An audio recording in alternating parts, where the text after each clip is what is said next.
Tayo po'y magsiluhod, tanda ng paghalang sa banal na Espiritu sa katauhan ng ating mahal na Apo Conching.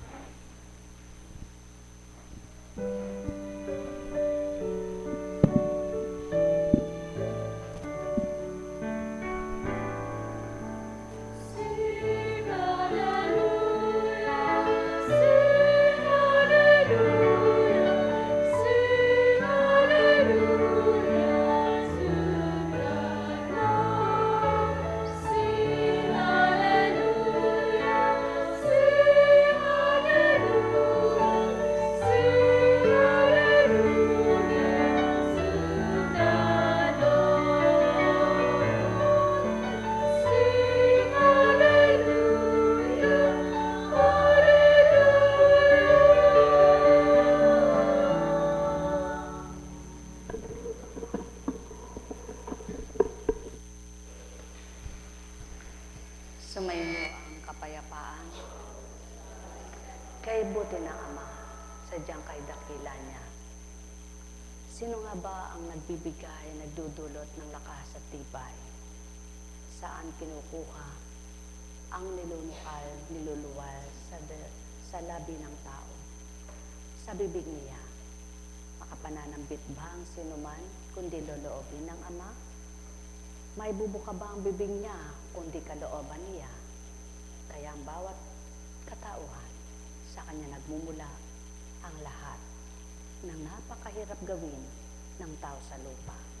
Tulad ng pagbigkas ng pananalita, ng mga salita at ng gawang kabutihan. Ang may pandinig ay nakarinig.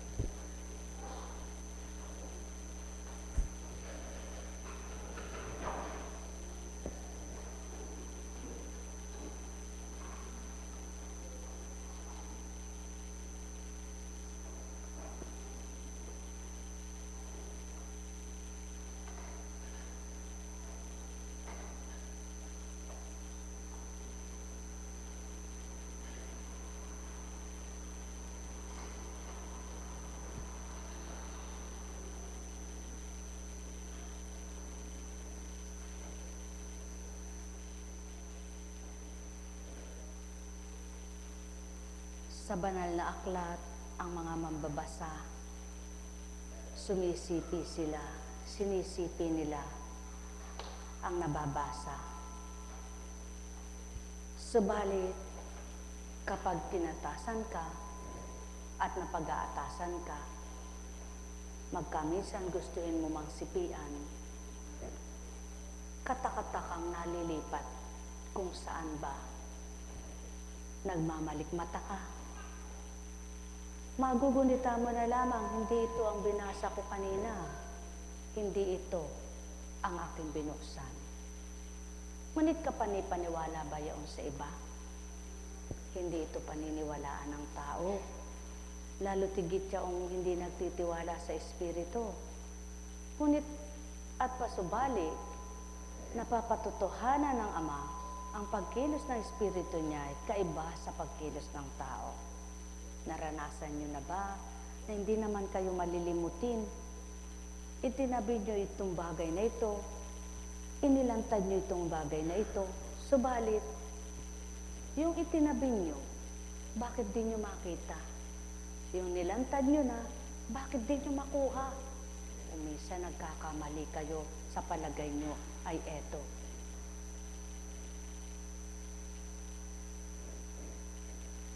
Yan nga ang tao. Ngunit ang Ama, kahit kailan, hindi siya magkakamali kung saan niya iniwanan ang isang bato, alam niya, doon mismo kukuhanin niya. Kung saan niya iniwanan ang isang buhangin, kahit kay liit pa niya, alam niya kung saan niya huhugutin. Mabaon man ito ng mabaon, may palatandaan siya sa gawa niya. Kaya't ang mga anak niya, binibigyan niya rin ang palatandaan kung paano magnanasa. Ang mga anak niyang mga nagnanasa sa kanyang mga tuntunin at kalooban, may palatandaan sila kung paano ang pagtalim at pagtupad nila. Naranasan niyo na ba kung paano ito naganap sa buhay niyo? Mapapalad kayo at magalak kayo. Sa kabila man ng minsan hindi niyo alam paanong nangyari yaon. Minsan di nyo alam paano nagaganap yan. Subalit ang katotohanan, may nagpapatupad, may nagpapaganap. Ang may pandinig ay nakarinig. Naranasan nyo na ba habang nakapikit kayo? Binabalangkas na sa diwa ninyo kung anong gagawin ninyo? Ngunit pagbangon mo, bakit iba nagawa mo? Yaon ang patotoo kung magkamisan, gustuhin mo mang gawin, pag nalimutan mo, iba nagagawa mo. Ngunit ang Ama kahit kailan di niya nalilimutan kung anong gusto niyang gawin sa oras na paggalaw niya. Yaon ang patotoo muli na tao ay tao, iba siya sa tao. Naranasan niyo na ba kung magkamisan sinabi niyo, hindi naman kayo malilimutin, ngunit bakit hindi ninyo maamin yaon ang sinabi niyo? Ngunit ang Ama, pasubali niya, kapag sinabi niya, saan man makarating, sinabi niya pa rin. Gayon nga ang tao na napakalaking pagkakaiba dito sa mundo at sa tao. Ang may pandinig ay nakarinig. Alalaumbaga, naganap na ba sa inyo ang nagsikap kayong gawin ninyo ang mabuti? Ngunit kayo tinutukso at natutukso naman kayo. Ang Ama, lahat ng inisip ng taong mabuting ginawa niya, pawang totoong kabutihang magagawa ng Ama.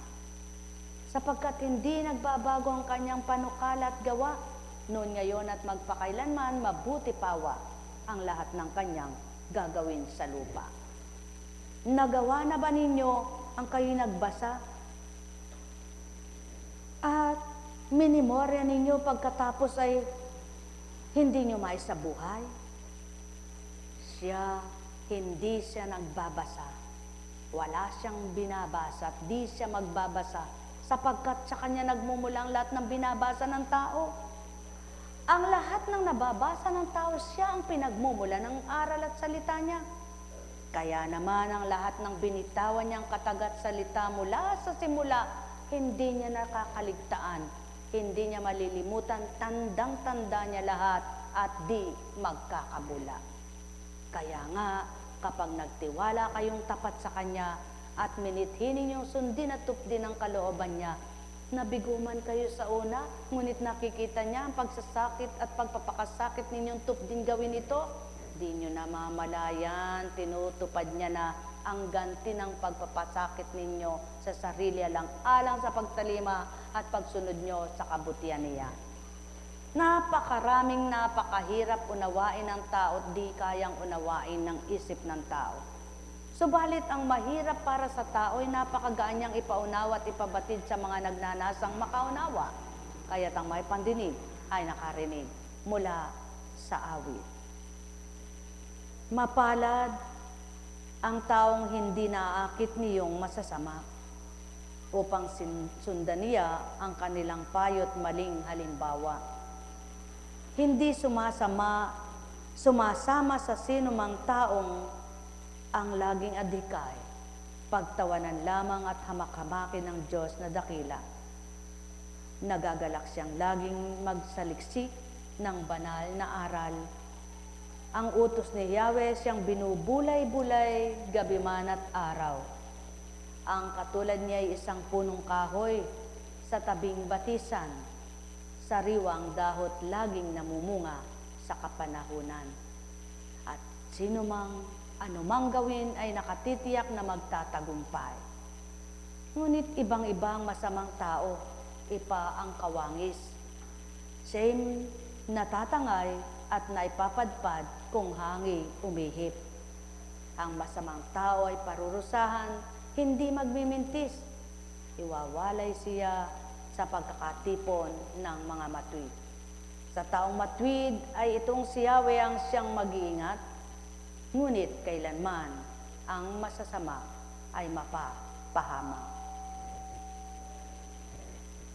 Kuminsan sa palagay ng tao mabuti ang kanyang ginagawa, ngunit sa pananaw ng Ama ay hindi tama. Isang halimbawa na lamang kanina. Bilang isang katauhan, bilang isang apo kuntsing, sa isang dakong pinasukan para kumain. May kumakatok at may sumesenyas.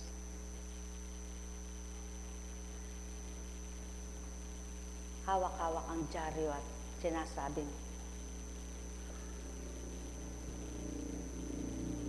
at sabi naman ng kasama, di naman eka yung binibenta, mga dyaryo yan sa Jollibee kinuha. At pinatitig ng Espiritu ang kanyang katauhan, kay lakas pa niya. Huwag mong bigyan niya. Naniniwala ba kayo ang Diyos? Hindi lahat ng kaawa-awa sa tingin ng tao ay naaawa siya. Lalo tigit kung ang ginagawa ay lisya sa Kanya. Para sa Kanya, tama ang ginagawa niya, ngunit sa pananaw ng Ama, hindi tama. Sapagkat mismo sarili niya ay Kanyang dinadaya. Isang pagninilay, halos ang katawan niya ay katulad ng kapatid na Lando. At pinagunita ng Espiritu, pati paan niya ay halos katulad ng kanya. May sakit sa ugat, na nangingitim din at namamaga. Ngunit siya malakas na nakapaglilingkod, naghahanap buhay, at matuwid niyang ginagawa ang tama para sa buhay nila. Hindi niya inisip yung mamalimos, manghingi. At hindi siya nagpaengkang-engkang para magdahilan na may sakit kasi ako. Bakit ito'y inalimbawa sa inyo? Kung minsan nagsasabi ang tao, hindi ba ang Diyos eka ay mapagmahal? Hindi ba eka ang Diyos ay mapagbigay? Ba't eka kailangan mo munang magsakripisyo para lamang pagbigyan ka? Bakit eka kailangan mo munang magdusa bago kanya pakinggan? Bakit ito na itatanong ng tao? Paano ba sinabi ng Diyos magdusa ka muna bago kanya bigyan? Paano niya ba sinabing magsakripisyo ka muna bago kita pakinggan? Ngunit mapagdahilan ng tao, isang palatandaan ng pakikipagtotoo sa Kanya ang pagiging isang sakripisyong pagtanggap mo. Na sa pananaw ng kapwa mo, hindi tama, hindi totoo, ngunit sa Kanya nalulugod siya sa pagsasakripisyo mo ang kabutihang ginagawa mo. Tulad ng isang katamaran na sasabihin ng tao, ay nagdasal na eka ako, tama na eka yun. Ba't eka magsisimba pa ako? Samantala eka ako na may nagdadasal naman. Isang katamaran na mamapangatwirang mga nilalang. Sasabihin ng tao, nagbabasa naman eka ako ng Biblia kahit hindi na ako makinig diyan. Kapwa-tao ko rin naman yung nagsasalita na yan, ba't eka pakikinggan ko? Subalit kapag sinuri niya, wala siyang natututunan, sapagkat di niya kayang isabuhay ang kanyang nalaman. Sapagkat ang tao ay gayon nga, kaya naman itong Ama, kilala niya ang lahat ng anak niya. Talos at talastas niya ang laman ng isip nila at damdamin ay tarok na tarok niya. Kaya naman kahit 10 beses mong sabihin na nananalig ako sa Diyos, naniniwala ako sa Diyos, nananampalataya ako, ngunit sa damdamin kapag nakikita niyang may pag-aalinlangan at may takot ka, hindi buhay ang pagtitiwala mo. Kaya ang layon at nasa niya, buhayin mo ang paniniwala at pagtitiwala mo. Huwag sa kapag nakita mo yung kapwa mo at nagsalita ang kapwa mo, natatangay na ang pananalig mo. Nawawala na ang pananampalataya mo. Sapagkat kapag sinabi ng kapwa mo, ba't ka nagsasakripisyo? Ginusto ba yan ng Diyos? Di ba nagsakripisyo na si Kristo? Ang tao nga naman, sa larangan ng pagsasakripisyo ukol sa kabanalan, walang magbabata maliban ang nakikipagtotoo. Sa larangan ng pagsasakripisyo para umunlad, yumaman ang buhay, kayang gawin ng tao. Ngunit at pasubali, ano ang wika ng Ama? kung papaano nyo dinadaan sa sakripisyo ang buhay ninyo.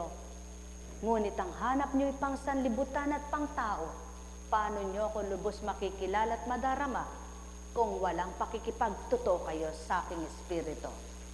Ang may pandinig ay nakarinig. Mahal na mahal ko kayo.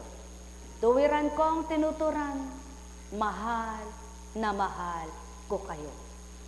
Kung minsan sadyang mababahala ang tao, mag-aalala at malulumbay sa buhay niya, lalo't higit kung hirap ka na sa buhay mo, may nararamdaman ka pa, may sakit kang naturingan. Ngunit kapag binuhay ng Ama ang mga kaloob niya sa iyo, na aral at salitang nagbibigay buhay, kikislot sa damdamin mo, bakit nga ba ako mababalisa? Hahari ng pag-iisip mo ay ang salita niya, kaya mangungunat paghaharian ka ng kabutihan niya. O kay sarap namnamin, kay sarap sabihin ang mga katotohanan at katapatang handog ng Ama. Subalit hindi ito mabibigkas ng lahat ng mga anak niya, maliban ang nakakilala sa mga aral niya. Ang may pandinig ay nakarinig. Nekkarameneyahanang, nekkarameneyahanang, nekkarameneyahanang. Buhay ba ang Ama? Sa handaan, kapag nagpakaiter ka na tinatawag ng tao, makikipag-usap ang isang nagpapatala ng may handaan. Pag-uusapan nila ang presyo, pag-uusapan nila kung ilang putahe. Ibabase doon sa ibabayad ang gagawing timpla. Kung anong putahe ang ginusto mo. Kung papaanong ginawa ng tao ng timplang ito, mapagpapantay man niya sa mahirap at mayaman kung ano ang lasa. Subalit sa gayak at pagsisilbi, magkaiba. Ngunit ang Ama, kahit anong putahe niya at ibinibigay niyang biyaya at pagpapala sa lupa, ang pagmamahal niya at paglilingkod, pantay lamang at walang kaiba. Kaya't kung susuriin at magtatanto ang tao, ano ang laking kaibahan at kalakihang kaibahan ng pagbibigay ng Ama at pagpapadama niya ng pag-ibig niya. Kaya't kung tuwirang makakadama lamang at kikilala ang tao, sino nga kaya ang magsasabing, kulang ako sa pag-ibig? Ang may pandinig ay nakarinig. Nekkarameneyahanang, nekkarameneyahanang, nekkarameneyahanang. Alalaong baga, maluwat man ang pagtuturan, kapag binaybay mong tuwiran, sa maiksi mayahambing, pantay lamang ang kahulugan. Isa lamang ang ibig sabihin, ang makakilala ang tao at makadama sa Ama, lubos nilang makikilala kung sino siya.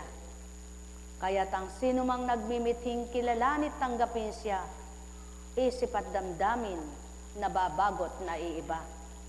Kaya't magalak at magpuri nga ang mga napili at nakiisa, at pagdakay nakagawa ng mabutit nakiisa sa Amang totoo, kung anong layon at nasa niya ay tinupad at natupad, sila mismong magwiwika at magkahayag, tapat at totoo, Amang di nakikita. Ang may pandinig ay nakarinig.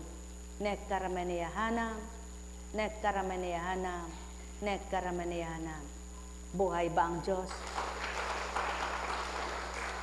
Paano mo napapatotohanang mahal mo ang kapatid mo? Mahal mo ang kapwa mo, mahal mo ang kahit na sinong totoong mahal mo. Kapag nakikita mo itong nasasaktan, kapag nakikita mo itong nahihirapan, naanin mo na lamang Matulungan mo siya at madamayan sa kanyang hirap na nararamdaman, sa sakit niyang nararanasan. Sapagkat yun ang palatandaang may pag-ibig kang taglay. Subalit, dahil hindi ka Diyos at hindi mo makagawa, hindi mo kayang gawin ang kapangyarihang magagawa ng Ama, hindi mo kayang ibigay kung anong may bibigay niya, anong may bibigay mo sa pag-ibig mong minamahal na kapatid mo ang tinatawag o sino mang minamahal mo. Ang ipanikluhod mo siya. Ang ipanambitan mo siya. Ang ipagsumamo mo siya. Sapagkat alam mo, ang anumang kayang gawin ng Diyos na tinatawagan mo ay hindi magagawa.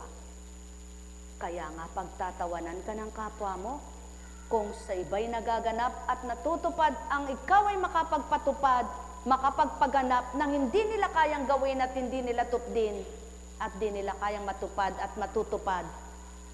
Bakit sa sarili mo kung minsan mga mahal ay dito maganap? Yan ang mahirap matuklas at malaman ng tao. Yan ang mahirap nilang maunawaan at matanggap ng tao sapagkat hindi nga nila kayang unawain at matanto ang panahon ng Kristo, sariling katawan, nasakit at nasaktan, hindi nadamayan ng Mariyang nagmamahal. Hindi dinamayan pagdakakaraka-raka ng amang nagbaba upang malubos ang pagtubos. Kaya nga doon maraming nag-aklas, nagalit at di nakaunawa. Sapagkat mapupurol nga ang diwa. Sarado ang diwa.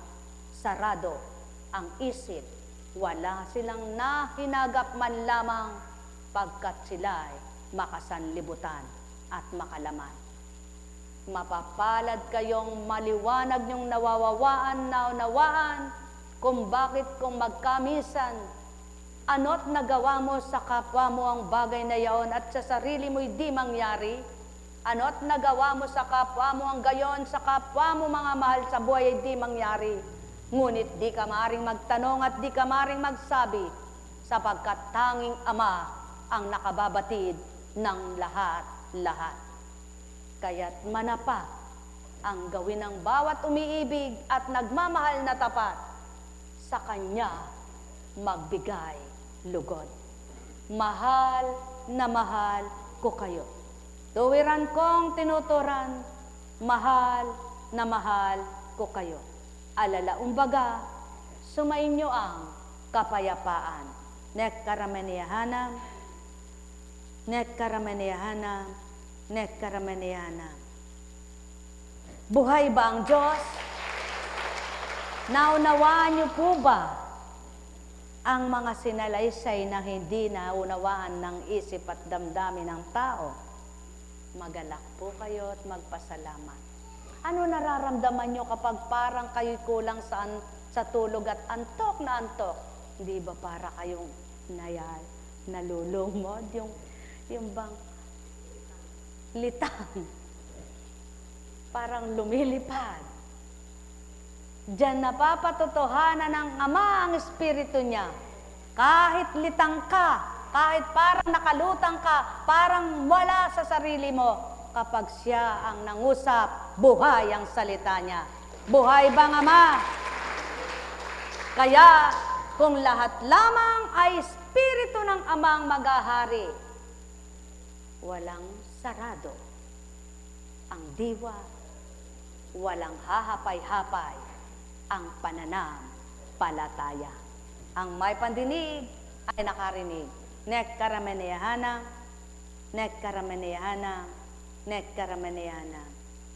Ano ang nilalayo ng isang magulang na nagmamahal ng tapat sa kanyang anak, na kapag dumating, hindi baga, mapasaya at mapaligaya niya? Yaong bagang maging masaya, kasiya-siya sa damdamin niya yung makita niya, sapagkat mahal na mahal nga niya ang anak niya, kaya't yung kanyang magagawa ay pilit niyang gagawin ang makakayanan niya. Kaya naman yung anak na nasisiyahan din sa ginawang mabutit kay inam ng magulang, hindi ba't nakangiti habang minamasdan ang ginawa at nagawa ng kanyang magulang? At nasasabi niyang, kagaling naman, inay, tatay, salamat po. Subalit yung walang pakialam sa kapagalan ng magulang at di niya man nakita na siyasat ang gawang kay buti. Ano ang makikita mo? Wala lang.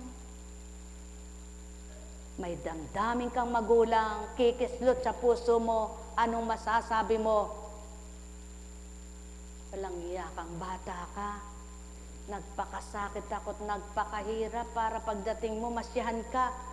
Ni wala ka man lang pakialam, hindarat hilata ka na agad, di mo man lang masabing, kaganda naman. Ganyan ang ama.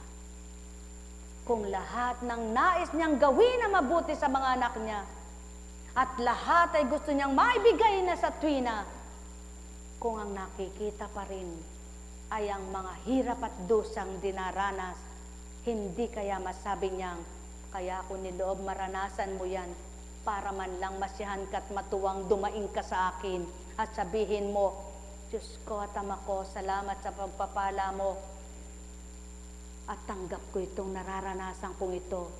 Alam kong ito, kung paano magaganda at mabubuting bagay na ginawa mo sa akin, ako rin ay ititighaw mo at iuhulagpos mo. Mga mahal, ang may pandinig ay nakarinig. Nek karameneyahanam, nek karameneyahanam, nek karameneyahanam.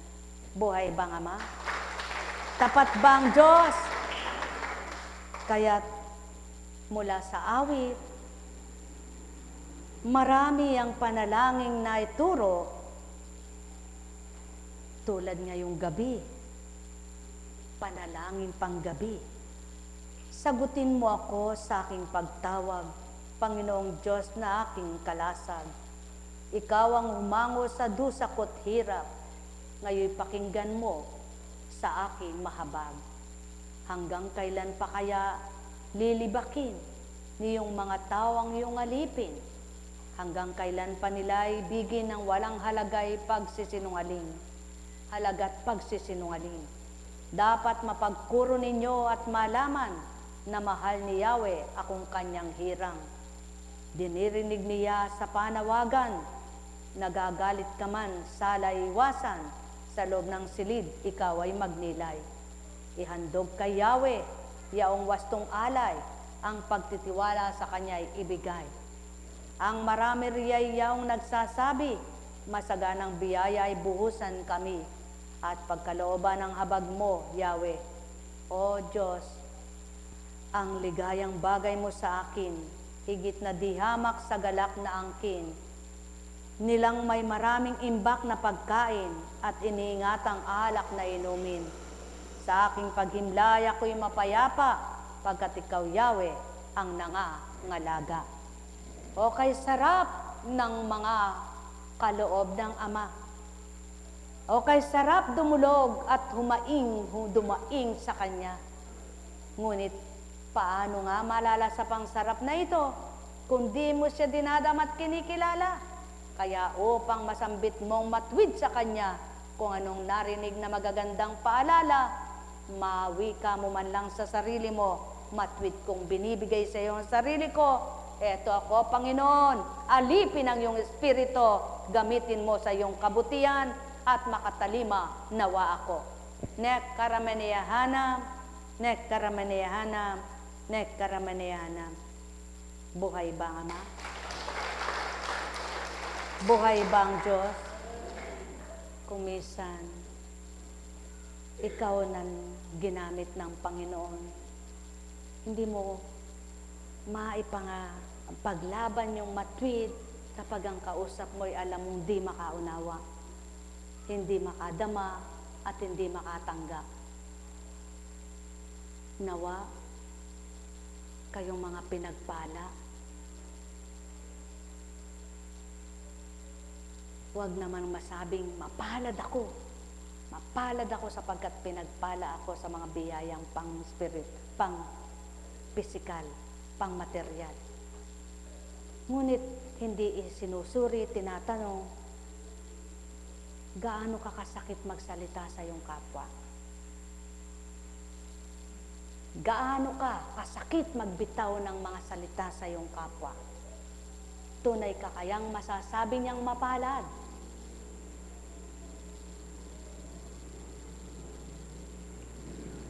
Mga minamahal, mapapalad kayong mga pinagpala na marunong kayong mahabag at maawa at hindi nyo pinangangalandakan yung inyong mga ginawa at pinagyayabang nyo sa inyong kapwa na sinabi nyo yung gayon at ganyan ginawa ko kay Juan, kay Pedro.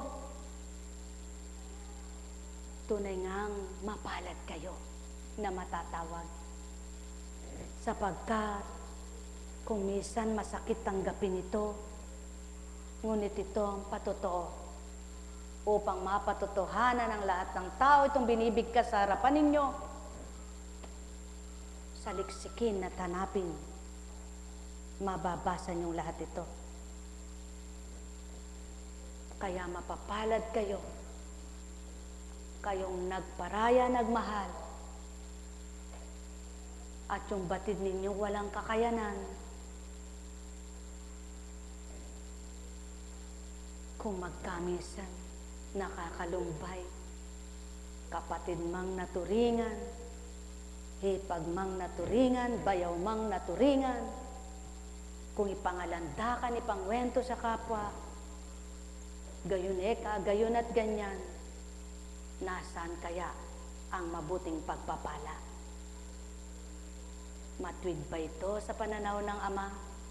Tama ba ito sa ginagawa ng tao? Kaya ang wika ng Ama, mapapalad kayo, magalak kayo, magpuri kayo, kayong mga matwid at tama tumpak ang mga salita, ang mga gawa sa inyong kapwa.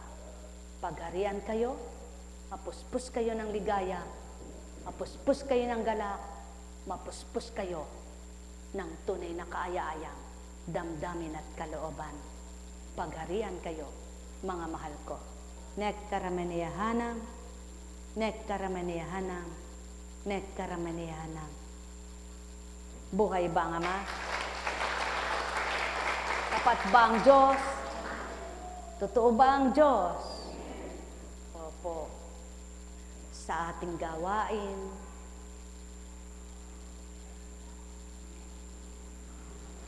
isa lamang po ang aking sasabihin ngayon. Kung dumaratal ang pagkakataon na nagbibigkas ng mga pahayag na matwid, diretsuhan, huwag niyong isipin na ako'y nagpaparunggit, nagpapatama, kundi isipin ninyo ang Diyos ang nagbababa. Sapagkat tatandaan po ninyo, hindi ako maglilingkod para magparunggit, magpatama at manakit ng damdamin ng tao.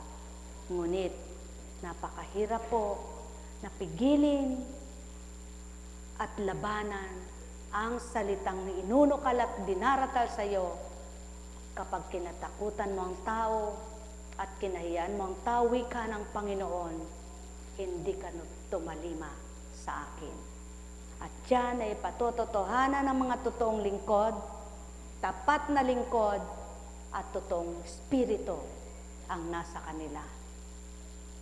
At kung hindi totoong espiritu, na mandarayang espiritu, pabubulaanan ito. Pagpalain kayo. Buhay ba ang Ama? Tapat ba ang Diyos? Totoo ba ang Diyos? Kaya't sa inyong lahat, mas masarap ang tanungin ka ng Panginoon, nagalit ka ba dahil hindi kita pinakinggan ngayon? Ang sasagot mo'y, opo, para ka naman si Jonas.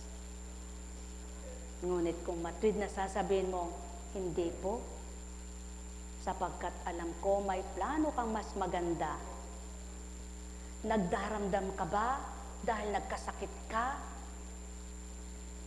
Hindi po, sapagkat alam ko, kung bubuhayin mo ko, maraming pamamaraan, nakakamtin ako para gumaling pa ang katawan lupa ko. Nagalit ka ba, anak? Dahil mahirap ka? Opo, sasabihin mo ba? Hindi, hindi po. Sapagkat anumang oras mo kong itighaw at gusto mong makaahon ako sa hirap ay kaya mong gawin. Kaya wala akong karapatan sa iyo'y magdamdam. Kundi kung magkamisan ako'y patawarin kung ako'y nagtatanong bilang katawang di ko maabot ang iyong mga kaganapan at pinatutupad. Ipaunawa mo ito sa akin nang wag akong magkasala sa iyo na makalimot sa mabuti mong tuntunin. Ang may pandinig ay nakarinig. Mapapalad kayo, ang mga dalahin ninyo ay simple lamang. Ngunit para sa inyo'y mahirap at mabigat na. Huwag ninyong isiping mahirap at mabigat, sapagkat ang mahirap at mabigat, mahirap nga ninyong mahulagpusan. Ngunit isipin ninyong madali at magaan, nang madali rin ninyong matanggap ng Ama ang magbibigay luwag. Buhay ba ang Ama? Buhay ba ang Diyos? Tapat ba ang Diyos? Totoo ba ang Diyos? Alam kong may magagawa ang Ama. Alam kong may magagawa ang Ama. Pagkat winika niya, manalig ka na. Bawat araw ako sa inyo naghihintay. Alam kong di ringgin kayo ng Ama. Alam kong di ringgin kayo ng Ama. Pagka winika niya, manalig ka na. Bawat araw ako sa inyo may nakalaan. Mayroong magandang mangyayari sa inyo. Aking mga minamahal, mayroong magandang mangyayari sa inyo. Manalig, umangkin at tanggapin. Alam kong may magagawa ang Ama. Alam kong may magagawa ang Ama. Pagka winika niya, manalig ka na. Bawat araw ako sa inyo may nakalaan. Tama na sila naman. Mayroong magandang baba na anak, baba na. Baka malaglag bala. Aking mga minamahal, mayroong magandang mangyayari sa inyo. Manalig, umangkin at tanggapin. Alam kong may alis na muna dyan. Tapos na. Sila naman ang makakuha sila. Anak. Sila naman. Alam kong may magagawa ang Ama. Oy! Oy! Nandun na sa tabi nila. Kinukuha niyo pa?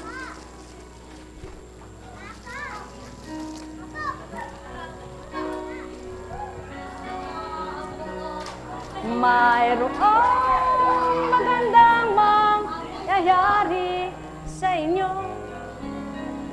aking mga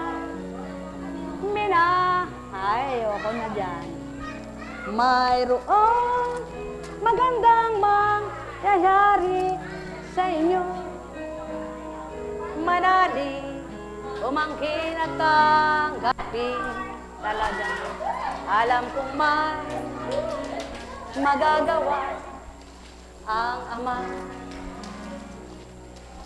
Alam kong may magagawa ang Ama, pagkat winika niya, manalig ka na ko.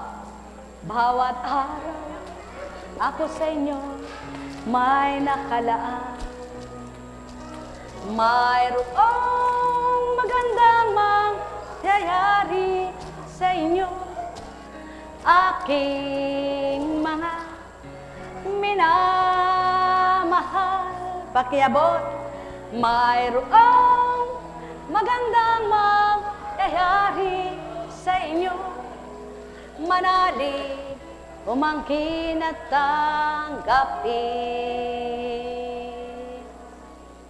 May kukwento po ako sa inyo. Pagising ko po, nakangiti akong ganon.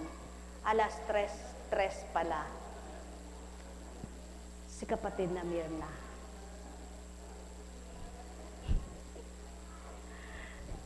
Huwag lang iiyak. Ako nga tatawa eh.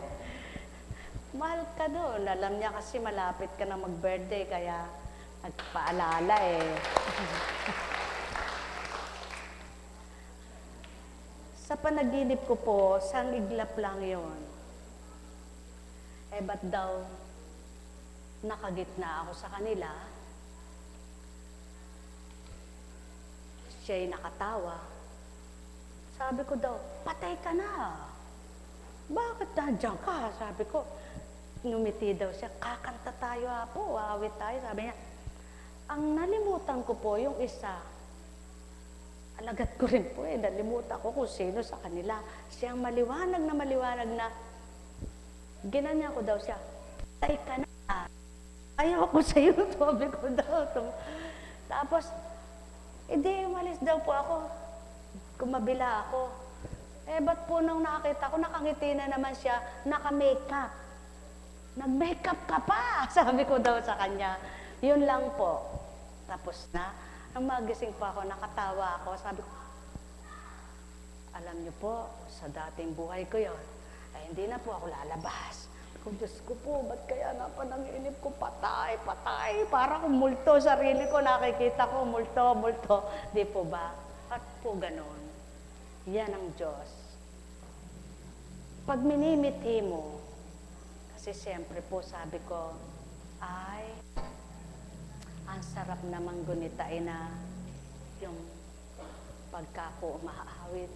Siyempre po, kasi minsan sabi nga namin ni Mother, ang sarap gunitain yung nakaraan. Pero sadyang ganyan po ang buhay. Hindi tayo pwedeng nakatuon sa nakakalumbay, yun po sabihin natin, mawawalan tayo ng pag-asa sa buhay. Kaya tayo nakatuon dun sa kailangan sumaya tayo, lumakas tayo, sumigla tayo, dahil yan ang simbolo ng Pasko. Yan ang simbolo ng pag-ibig ng Ama. Yun ang kahulugan ng Mesiyas na isinugo niya. Kaya kapag dumarating sa buhay mo yun, kapag dumaratal sa buhay mo yan, ano ang maisip mo? May Diyos ako, kailangan lumaban ako. Ganang sarili mo, di mo kayang lumaban, ganang ang Diyos na sumasayo, makakalaban ka. Dahil sa Kanya nagmulang lakas, sa sa kanya magmumula ang lakas na ibigay sa mga nanghihina. Ang tagumpay at katagumpayan. Sabi nga nang nagkwento sa akin, ang sarap po pala po ng mabunutan ka. Para po bang tinik na nabunot na nagluwag lahat. Kaya lang po kagabi meron na naman po kang blank, blank, blank, blank, blank, blank, gano'n, etc., etc. Ganito lang yan, kako. Naramdaman mo na kung paano ka pinalaya. Tukso naman yan ngayon para maghirap ang damdamin mo at masaktan. Ano ngayon ang pakikinggan mo? Yung pinalaya ka na ama, pinaluwag niya na, o gustong pasikipin uli ng kalaban niya. Ba't po ito binabahagi? Sapagkat ganyan nga po ang pakikilaban at pakikihamon dito sa mundo. Pilit kang pinaluluwa, pinahulagpos at tinahatak niya sa kalaban. Ikaw naman, kung pilit mong iniisip ang sa kalaban niya, paanong papasok ang sa kanya? Kaya sa inyong lahat, pagarian kayong ganap, sapagkat ang Diyos ay pag-ibig, inyong pagnilayan ang masarap niyang pagmamahal sa bawat isa. Pag ikaw mag-isa, iiyak-iyak ka. Naiiyak ka kapag may naisip kang nakakaiyak. Ngunit kapag sinaklolohan ka ng Espiritu, umiiyak ang kasalukuyan, tumatawa ka naman. Kaya kung makakakita sa iyo'y kapwa mong di nakakaunawa sa iyo, sasabihin talagang baliw ka ng tao. Kaya handa naman ang mga anak ng amang napili niya dahil alam nila sadyang magaganap sa buhay nila ang gayong hatulan at husgahan ng kapwa-tao. Kaya sa inyong lahat, maghanap ang kasiyasiyang damdamin upang mangibabaw ang katotohanan sa isip at kaisipan. Pagpalain kayong ganap sa pangalan ng Diyos Ama, Diyos Anak, Diyos Espiritu Santo. Umayo kayong taglayang galak sa puso niyo, ang liwanag ay manghuna at magningas pangganap, upang ang ilawang binahagi sa inyo ay huwag magundap-undap at patuloy niyo makantan ang pagpapalang tagumpay. Pagpapala ay laganap, inyong mithiin na sa inyo'y makatanggap. Na marapat ninyong kamtin ang lahat ng mabuti pawa sa buhay. Pagpalain kayo, mababait po kayo, no? Alam niyo po, hindi ko yata kayang mag-20. Alas po talaga siyempre po nagbiyahe at paka-traffic po sa Manila. Pagdating dito sa may Pulilan, matraffic na naman. Kaya po ako hindi nakahabol ng misa ng gawain. Pero kung di po matraffic, alam niyo po siguro alas 2 lang nandito na ako. Alas 12 pala, hindi alas 2. Alas 12. Kaya lang po sobrang traffic. Kaya ipagpaumanhin po, wala ako kanina. At syempre po, pag hindi naman tayo inaantok, makakatulog ka ba? Dahil hindi naman po ako inaantok. Nako, nilaro-laro po yung apo. Natuwa naman. Hindi na muna po ako umuwi dito at nagkalkal-kalkal. Yun po. Kanina hindi ko nararamdaman ito, pero ngayon nagtatapat po ako sa inyo para na akong gustong mamili. Kaya baka po pag binindisyonan ko kayo, masabi ko matulog na tayo. Wala po walang espiritu ng pagbibasbas, nabasbasan na kayo, kaya kumayo tayong masaya. May Sabado pa. Simbang gabi na sa Biyernes.